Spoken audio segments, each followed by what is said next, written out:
ಎಲ್ರಿಗೂ ನಮಸ್ಕಾರ. ನಾನಿವತ್ತು ರುಚಿಕರವಾದ ಎಣ್ಗಾಯಿ ಬದನೆಕಾಯಿನ ನಮ್ಮಮ್ಮ ಮಾಡೋ ಶೈಲಿನಲ್ಲಿ ತೋರಿಸ್ತಾ ಇದ್ದೀನಿ.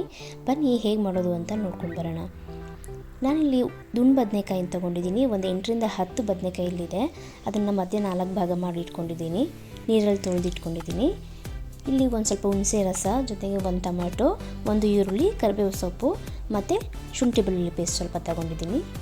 ಈಗ ಬಾಣಲಿಗೆ 4ರಿಂದ 5 ಸ್ಪೂನಷ್ಟು ಎಣ್ಣೆ ಹಾಕ್ಕೊಳ್ತಾ ಇದ್ದೀನಿ. ಸ್ವಲ್ಪ ಎಣ್ಣೆ ಜಾಸ್ತಿನೇ ಇರಲಿ ಇದಕ್ಕೆ, ಯಾಕಂದರೆ ಬದನೆಕಾಯಿನ ನಾವು ಎಣ್ಣೆನಲ್ಲೇ ಬೇಯಿಸ್ಕೊಳ್ಳೋದ್ರಿಂದ ಸ್ವಲ್ಪ ಎಣ್ಣೆ ಜಾಸ್ತಿನೇ ಇರಲಿ. ಎಣ್ಣೆ ಕಾದ ನಂತರ ಸಾಸಿವೆ ಹಾಕ್ಕೊಳ್ಳೋಣ.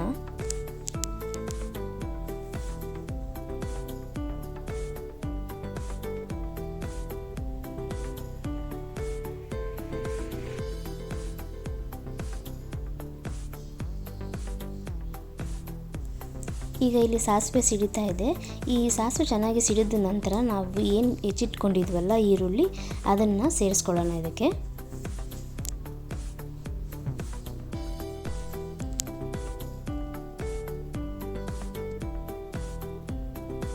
ಈರುಳ್ಳಿ ಹಾಕ್ಕೊಳ್ತಾ ಇದ್ದೀನಿ, ಸಣ್ಣಕ್ಕೆ ಹೆಚ್ಚಿರುವಂಥ ಈರುಳ್ಳಿ, ಜೊತೆಗೆ ಸ್ವಲ್ಪ ಕರಿಬೇವಿನ ಸೊಪ್ಪು ಮತ್ತು ಹೆಚ್ಚಿಟ್ಕೊಂಡಿರುವಂಥ ಟೊಮೆಟೊ ಹಾಕ್ಕೊಳ್ತಾ ಇದ್ದೀನಿ. ಇದಕ್ಕೆ ಒಂದು ಅರ್ಧ ಸ್ಪೂನ್ ಆಗುವಷ್ಟು ಶುಂಠಿ ಬೆಳ್ಳುಳ್ಳಿ ಪೇಸ್ಟ್ ಏನಿದೆ ಅದನ್ನು ಹಾಕೊಳ್ಳೋಣ. ಶುಂಠಿ ಬೆಳ್ಳುಳ್ಳಿ ಪೇಸ್ಟ್ ಮನೇಲಿ ಯಾವಾಗಲೂ ರೆಡಿ ಮಾಡಿ ಇಟ್ಟಿರ್ತಾರೆ ಅಮ್ಮ. ಸೊ ಅದನ್ನು ಒಂದು ಅರ್ಧ ಸ್ಪೂನಷ್ಟು ಹಾಕ್ಕೊಳ್ತಾ ಇದ್ದೀನಿ. ಈಗೆಲ್ಲ ಚೆನ್ನಾಗಿ ಮಿಕ್ಸ್ ಮಾಡ್ಕೊಳ್ಳೋಣ.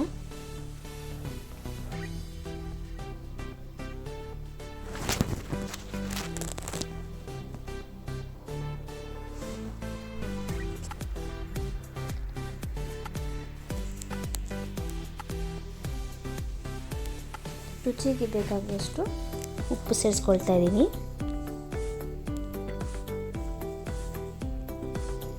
ಉಪ್ಪು ಸೇರಿಸ್ಕೊಂಡು ಸ್ವಲ್ಪ ಹುರ್ಕೊಳ್ಳೋಣ.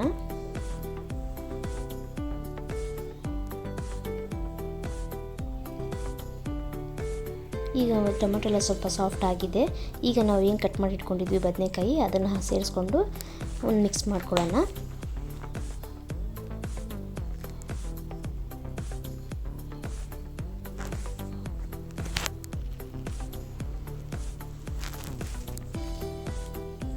ಚೆನ್ನಾಗೆಲ್ಲ ಮಿಕ್ಸ್ ಮಾಡ್ಕೊಳ್ಳೋಣ. ಇದು ಈ ಎಣ್ಣೆನಲ್ಲೇ ಈ ಬದನೆಕಾಯಿನ ಬೇಯಿಸ್ಕೊಳ್ಬೇಕಾಗುತ್ತೆ. ಒಂದು 3/4 ಭಾಗ ಆದರೂ ಇದರಲ್ಲೇ ಬೇಯಿಸ್ಕೊಳ್ಬೇಕು.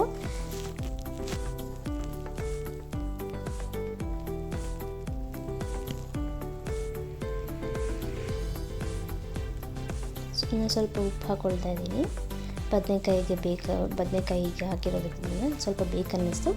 ಸೊ ಹಾಗಾಗಿ ಸ್ವಲ್ಪ ಉಪ್ಪನ್ನು ಸೇರಿಸ್ಕೊಂಡಿದ್ದೀನಿ. ಇದಕ್ಕೆ ಸ್ವಲ್ಪ ಅರ್ಧ ಸ್ಪೂನಷ್ಟು ಅರಿಶಿನ ಪುಡಿ ಹಾಕ್ಕೊಳ್ತಾ ಇದ್ದೀನಿ. ಅರಿಶಿನ ಪುಡಿ ಹಾಕ್ಕೊಂಡು ಒಂದು ಮಿಕ್ಸ್ ಮಾಡಿಬಿಟ್ಟು ಇದನ್ನು ಬೇಯೋದಕ್ಕೆ ಇಟ್ಬಿಡೋಣ. ಇದೊಂದು 5ರಿಂದ 10 ನಿಮಿಷ ಬೇಯಲಿ. ಎಣ್ಣೆಯಲ್ಲಿ ಚೆನ್ನಾಗಿ ಬೇಯಬೇಕದು. ಸೊ ಹಾಗಾಗಿ ಮಿಕ್ಸ್ ಮಾಡಿಬಿಟ್ಟು ಲಿಡ್ ಕ್ಲೋಸ್ ಮಾಡಿ ಒಂದು 5ರಿಂದ 10 ನಿಮಿಷ ಆದರೂ ಬೇಯಿಸ್ಕೊಳ್ಳೋಣ.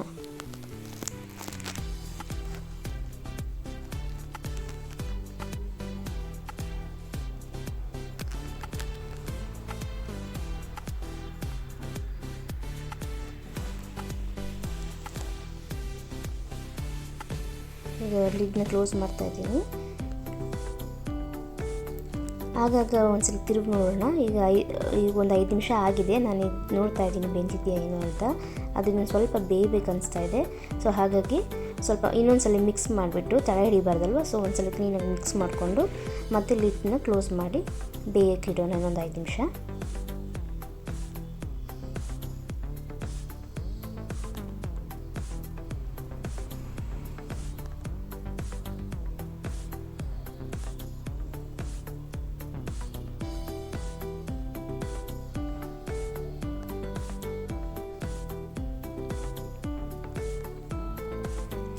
ಈಗ 10 ನಿಮಿಷ ಕರೆಕ್ಟಾಗಿ ಆಗಿದೆ. ಈಗ ನೋಡಿ ಬದನೆಕಾಯಿ ಫುಲ್ಲು ಬೆಂದಿದೆ, ತುಂಬ ಸಾಫ್ಟಾಗಿ ಆಗಿದೆ. ಈಗ ಈ ಸಮಯದಲ್ಲಿ ನಾವು ಹುಣಸೆ ರಸ ಏನು ಇಟ್ಕೊಂಡಿದ್ವಿ ಅದನ್ನು ಹಾಕ್ಕೊಳ್ಳೋಣ. ಅದೊಂದು 4 ಸ್ಪೂನಷ್ಟು ಹುಣಸೆ ರಸ ಹಾಕ್ಕೊಳ್ಳೋಣ. ಅದಕ್ಕೆ ಸ್ವಲ್ಪ ಗರಂ ಮಸಾಲ, 1 ಸ್ಪೂನಷ್ಟು ಗರಂ ಮಸಾಲ ಹಾಕಿದ್ರೆ ಸಾಕು. ಜೊತೆಗೆ ನಾನು ಖಾರಕ್ಕೋಸ್ಕರ ಅಂತ ಒಂದೂವರೆ ಸ್ಪೂನಷ್ಟು ಖಾರದ ಪುಡಿ ಸೇರಿಸ್ಕೊಳ್ತಾ ಇದ್ದೀನಿ. ಇದು ಖಾರಕ್ಕೆ ಮತ್ತು ಕಲರ್ಗೆ ಎರಡಕ್ಕೂ ಆಗುತ್ತೆ. ಖಾರದ ಪುಡಿ ಸೇರಿಸ್ಕೊಂಡಿದ್ದೀನಿ. ಜೊತೆಗೆ ನಾವು ಮನೆಯಲ್ಲಿ ಬೇಳೆ ಸಾಂಬಾರೆಲ್ಲ ಮಾಡೋದಕ್ಕೆ ಮನೇಲಿ ಸಾಂಬಾರು ಪುಡಿ ಉಪಯೋಗಿಸ್ತೀವಲ್ಲ, ಆ ಸಾಂಬಾರು ಪುಡಿ ಏನಿದೆ ಅದನ್ನು ಒಂದೆರಡು ಸ್ಪೂನಷ್ಟು ಹಾಕ್ತಾಯಿದ್ದೀನಿ.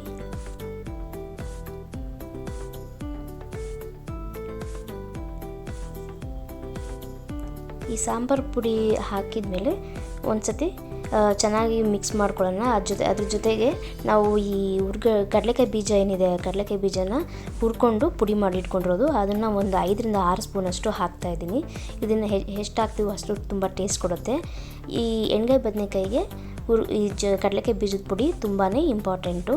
ನಮ್ಮಮ್ಮ ಇದನ್ನು ಪುಡಿ ಮಾಡಿ ಇಟ್ಕೊಂಡಿರ್ತಾರೆ. ಈ ರೆಸಿಪಿ ಮಾಡಿದಾಗೆಲ್ಲ ಇದನ್ನು ಹಾಕ್ತಾರೆ.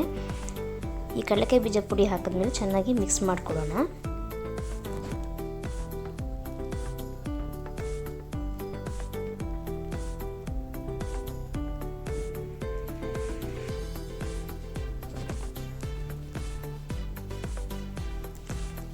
ಈ ಕಡಲೆಕಾಯಿ ಬೀಜ ಪುಡಿ ಹಾಕೋದ್ರಿಂದ ನಾವು ಖಾರದ ಪುಡಿ ಅಥವಾ ಹುಳಿ ಏನೇ ಹೆಚ್ಚು ಕಮ್ಮಿ ಆಗಿದ್ರೂ ಅದನ್ನು ಈಕ್ವಲೆಂಟ್ ಮಾಡುತ್ತೆ.